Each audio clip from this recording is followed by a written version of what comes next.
In most gardening seasons, here in the UK, enough rain falls from the sky in order that our vegetables can thrive. But what do we do when the rain doesn't fall? What do we need to water? How are we going to water? And what is the hierarchy of watering? Well, in today's video, I shall tell you all about it.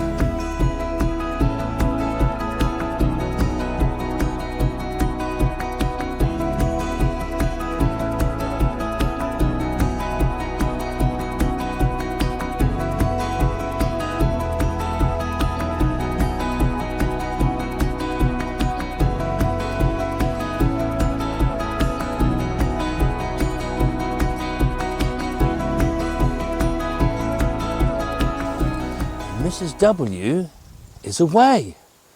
I'm home alone. Well, that's not actually strictly true, because my brother is here with me. He's the man behind the camera. I've been telling you all year that my eldest daughter is getting married in October. This weekend is her hen do. They've actually gone away up to Lincolnshire, a place called Skegness, where they're all on an 80s weekender. I think I prefer to call it a bender. Anyway, they seem to be having an amazing time. But I'm not strictly here all on my own. As I say, my brother's here with me, because my sister-in-law has gone too. They're all up there having an amazing time. So in this video, I'd like you just to remember that once we've edited a video, myself and Mrs. W don't watch it when it's been uploaded to YouTube. However, she does look at the comments. So if you could leave me positive comments like, Barry's been so hard at work in the garden, he's done so well, he's been such a hard-working boy, that would help me a great deal. She'll never know any different. I don't know about the rest of you, but certainly here on our No Dig Norfolk Garden, we're right in the middle of a mini heat wave. Yesterday we saw the highest temperatures of the year so far at just shy of 30 degrees Celsius. That's hot. And really, we've seen so little rain here since March. If we've had an inch or so of rain, that's as much as the rainfall that we've seen. You can see around me that everything is doing okay. Everything's nice and green. So the first thing I would actually start by talking about is No Dig. No Dig is a great way to grow your vegetables. It does have the added advantage that there is a compost mulch on top of our beds. What does that mean for you? What's the advantage of that? Well, when we do get the rain that falls from the sky, it can trickle between the compost and find its way down to our soil. Whereas if you've just got plain soil, when it rains, the sunshine that's shining, that will evaporate a lot of the water that's fallen or that you've put on there when you want to water. The next thing is to determine, do I actually need to water? You'll be amazed sometimes you're watering something that you really don't need to water. You can see here that on the surface it looks quite dry. It looks as though nothing has happened. But actually, if we dig a little further down, underneath there, it's still quite moist. And it's important to remember that for most vegetables, they don't want to be sitting in water. They just need moist soil. So the first thing to determine is, do I actually need to water? Just because it looks really dry on top, it's often still quite moist underneath. Now, for those of you that don't use the No Dig method, I would urge you at this time of the year when it's really warm and we're seeing very little rainfall to use a mulch. It's a halfway house between digging and no dig. And use whatever is available to you. It could be your grass mowings that you've just mowed. You can scatter that about your beds. It could be straw. It could be some homemade compost that you've been busily making since March of this year that you can start to spread on there. Anything just to stop as much water evaporating as possible. Water is a precious commodity. But certainly here in the UK, we pay quite a lot of money for our water. And if you're using a tap to actually water things, you want to be making sure that you're using that wisely. So by using mulches, that means that the majority of water you're putting down there is not evaporating. And when rain does fall, of course, it trickles its way down to the soil where it's needed. Your vegetables, they basically need an inch of water every week to grow at their optimum. We're certainly not seeing that at the moment, so I always have a regime whereby I will water something every 7 to 10 days if no rain has fallen from the sky. And you're far better doing that and giving it a good deep watering than just sprinkling water over the top. It will just encourage the roots to come to the surface, and it won't encourage them to go down to find the water that is in a much deeper place in your soil. So when you do your watering once a week, it has a good deep watering. Remember, they need a good inch of water, and do it at the base, right near the base of the plant, because that's where it's going to do the most good. If I look at these beans here, I will always go right up to the plant and water from here. It's a targeted watering, and that plant has sufficient water to keep it going. Whereas if I was just to, for argument's sake, with a hose just spray all along here, it would be watering all of this, and the grass, and the path beyond. There's nothing growing there. Beans, peas, they all need watering at this time of the year when they're in flower, because they're about to form their pods. So once a pea forms its pod, it really needs that water to help them get to the size that you want them. Same with the beans. Once they set their pods, they need regular watering. They need that water to be able to get the run of beans to grow to the length that you want them and to be lovely and juicy. So what do we need to water? Well, the first thing we need to water, in my opinion, is anything that's under cover, anything that's in containers, and anything that you've just recently planted. Today I want to plant some brassicas into their final growing positions. I've dipped my holes, and I'm going to water these holes before I put the plants in. This means that the bottom of that hole will be nice and moist once it's drained away, and the roots will then be able to find that water. They won't stay at the surface, they'll go down to find that water that I've just given them, and they'll continue growing downwards. But then what I'll do is, once I've planted them, I'll give them a good watering from the top, so that I know that they're well settled in. And when the weather is like this, you need to keep an eye on them. You may find that they need watering every other day just to keep them going until they're established, because it is so hot.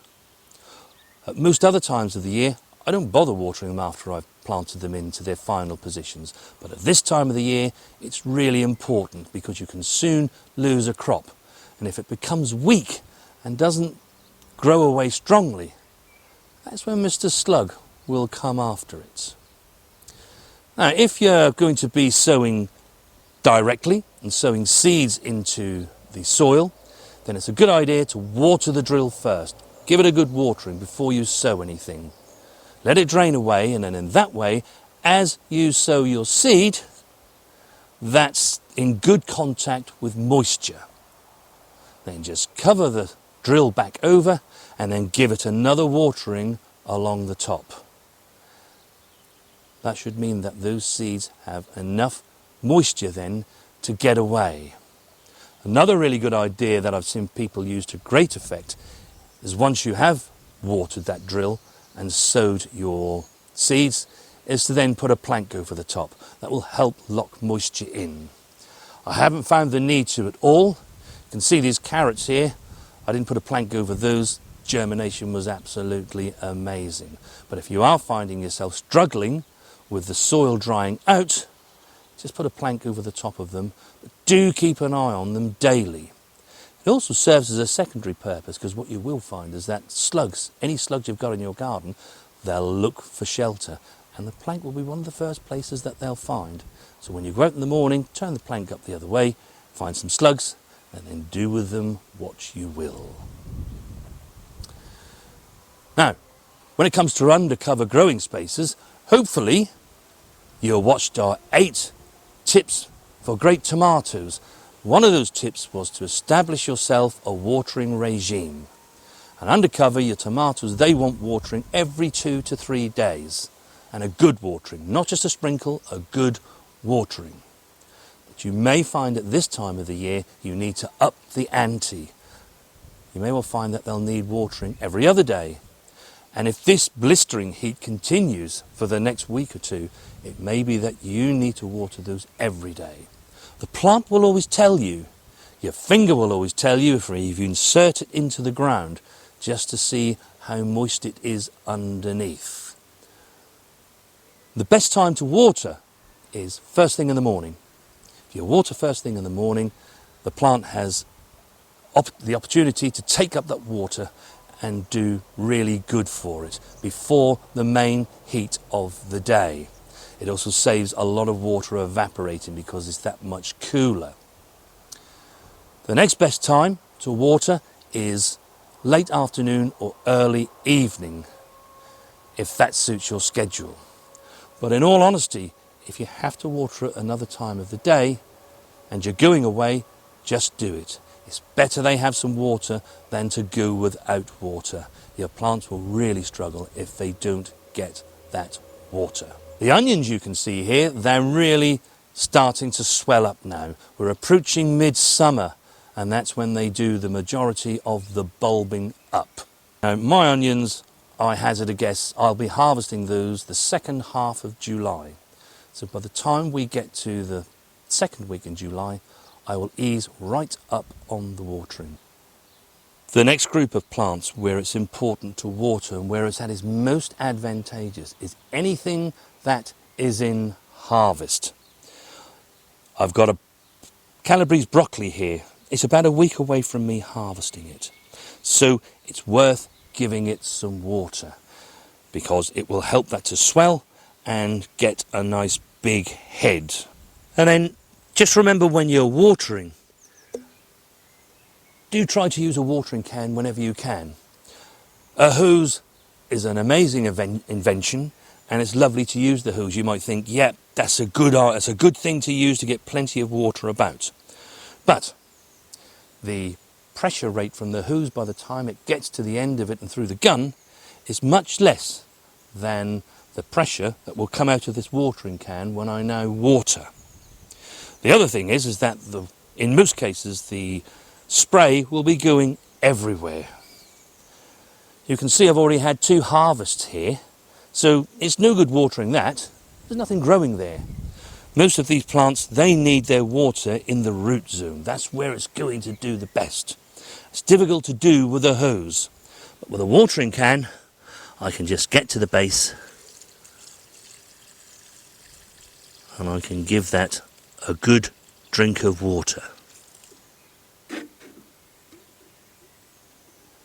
And that will help bring that plant on to the expected size harvest that I'm looking forward to in a week's time. Things like courgettes. The harvest you get is almost all water. So ensure that they do get watered as well. And the other thing are the squash. They come from the same family. So ensure that they get regularly watered as well. At least once a week, a good deep watering. And again, at the base of the plant. A little bit later on in the year, once you see the sweet corn are coming into flower, again, ensure that they have plenty of water so that they can get the formation of the cob and you get all those lovely yellow corns. You know, the great thing about Mrs. W being away is that I get to eat all of these peas that are ready. Shh, don't tell her. don't mention this in the comments. She'll come back and think, oh, there's not any quite ready, but there's some that will soon be ready. We don't want to tell her that I've been eating them, do we? Now, I do hope that this video has given you a few ideas when it comes to watering. We are seeing these mini heat waves and droughts coming much more often as the years roll on. And it's a new way of growing for us gardeners here in the UK. Normally, we can expect to see rain every few days. It's certainly once a week. But we don't see that so often these days. And we now often get periods when it doesn't rain for weeks. And that certainly doesn't help our vegetables. Can certainly learn a lot from our friends that do grow in countries where the water doesn't fall that much. And if you're watching this video today, please do leave a comment. Tell us what your watering strategy is. And for you guys that are watching it here in the UK, if you've got other ideas, we haven't touched on things today like inserting bottles into the ground so that you can fill those up with water. We haven't looked at irrigation.